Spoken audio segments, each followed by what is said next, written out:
En duplex depuis le Nasdaq. Frédéric, un mot des marchés et peut-être de la bataille qui est en train de s'engager, parce que c'est quand même le sujet du jour dans le secteur des médias, la bataille qui est en train de s'engager, enfin qui franchit une nouvelle étape, en tout cas entre Vincent Bolloré et Silvio Berlusconi. Juste pour remettre un peu de contexte, Vivendi, Vincent Bolloré, Mediaset, Silvio Berlusconi, les deux groupes ont tenté de trouver un compromis pour permettre à Vivendi de racheter la partie premium des chaînes de Mediaset.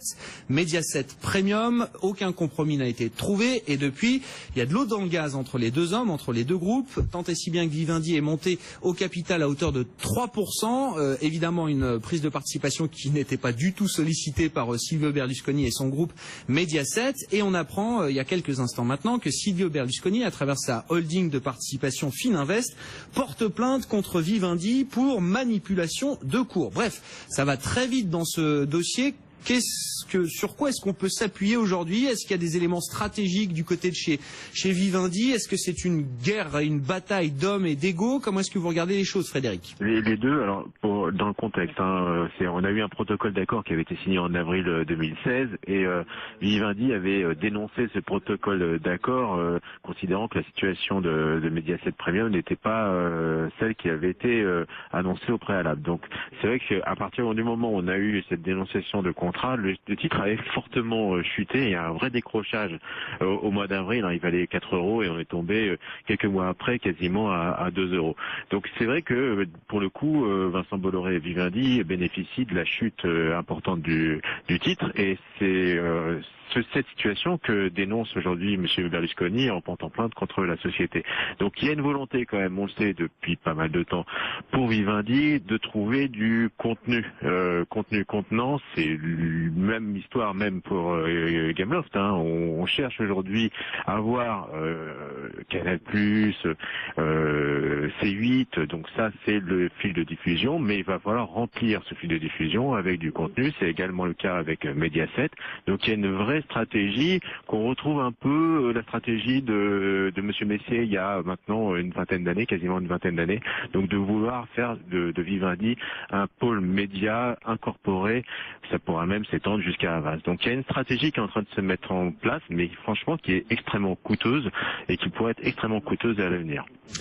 Des commentaires à ce sujet. Là, on sera à New York dans un instant avec Sabrina et Frédéric Rosier, avant tout par téléphone avec nous, conseiller chez Mescard, gestion privée, 4800 points en clôture. C'est vrai que ça va assez vite quand même là depuis quelques jours sur les marchés européens, Frédéric. Trop vite.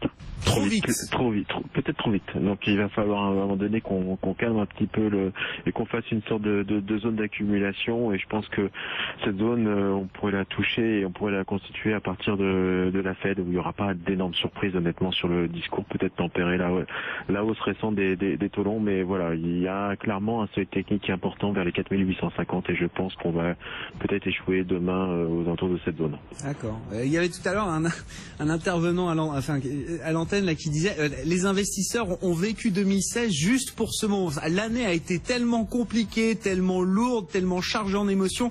Il y a tellement eu peu de place comme ça pour des mouvements un peu de libération là sur les marchés qu'on a envie d'en profiter jusqu'au bout, au maximum en tout cas, tant que la fenêtre de tir semble ouverte.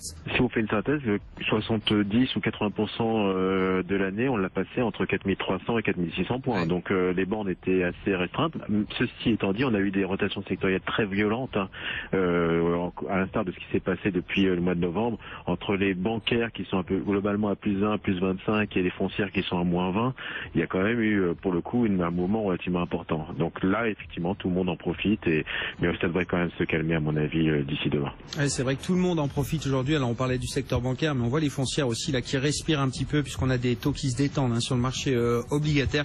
Unibail Rodamco par exemple qui progresse de plus de 2% ce soir, et puis les valeurs dollars également qui commencent à encaisser les profits de ce dollar fort qui vont leur servir, et on pense notamment à Airbus qui gagne 4% en tête du CAC à l'arrivée. On va avoir la clôture définitive dans quelques secondes. Coup d'œil sur l'évolution des marchés américains. Ça peut de crédit quand même, Warren Buffett. Bien sûr. Frédéric Rosier, vos commentaires si vous le souhaitez sur le secteur bancaire italien, les dossiers qu'on a évoqués, et puis si on peut redire un mot aussi du secteur des médias avec vous, Frédéric. Oui, alors je suis tout à fait d'accord sur Unicredit, parce que finalement on s'aperçoit quand même que cette augmentation de capital de 13 milliards.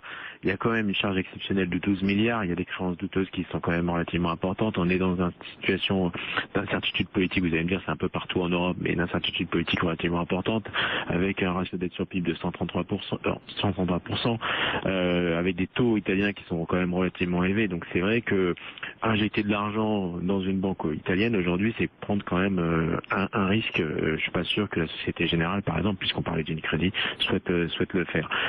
Et concernant les médias, effectivement, c'est l'emballement sur le secteur. On l'a vu comment ça s'est déroulé quand même avec Monsieur Bolloré et Gameloft, Ubisoft, la famille Imo. On s'est aperçu quand même qu'il y avait une volonté de tout casser, d'arriver et quelque part repousser les limites. Et finalement, on s'aperçoit que Monsieur Bolloré a eu gain de cause. Là, honnêtement, c'est un autre morceau pour le coup, Mediaset. Et je pense qu'on va avoir une surenchère, peut-être d'ailleurs une volonté de faire un coup et de ressortir avec une belle plus-value, parce qu'avec 3%, si on veut remonter à 20, à 10 et 20%, puisque c'est l'ambition de Monsieur Bolloré aujourd'hui dans Mediaset, ça va commencer à coûter très très cher pour Vivendi. Donc je pense qu'on va peut-être avoir une issue qui sera plus une affaire financière et une plus-value marquée. Merci beaucoup Frédéric, merci de nous avoir